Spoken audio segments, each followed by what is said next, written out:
En fait, l'assurance dépendance, il ne faut pas l'approcher par prix, mais vraiment il faut l'approcher par garantie. Bien sûr, je vais répondre à votre question, vous donner une fourchette, mais ce qui est super important de voir avant de songer au prix, c'est quelle garantie je peux bénéficier. Quelles sont les garanties demain si je me retrouve en situation de dépendance. Est-ce que je veux me couvrir contre une dépendance partielle? Est-ce que je suis prêt à assumer les dépenses d'une dépendance partielle et à ce moment-là, je veux me couvrir juste pour la dépendance totale?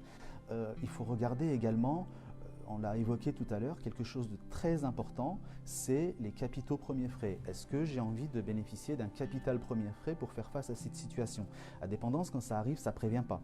Et quand il faut faire des travaux à côté, eh ben, soit on fragilise ses livrets, soit on fragilise ses économies, soit on a souscrit un contrat qui va permettre d'avoir 5 000, 10 000 euros capitaux premiers frais pour faire face à la situation. Donc une fois qu'on a fait tout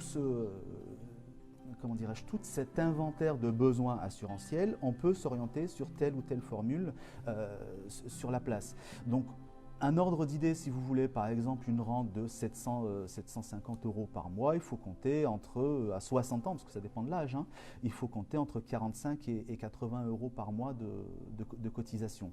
Mais là, encore une fois, vous voyez, c'est une fourchette très très large, entre 45 et 80, ça va dépendre des garanties que vous aurez souscrites, ça va dépendre des services que vous aurez choisis, et puis voilà, est-ce que vous voulez des capitaux premiers frais.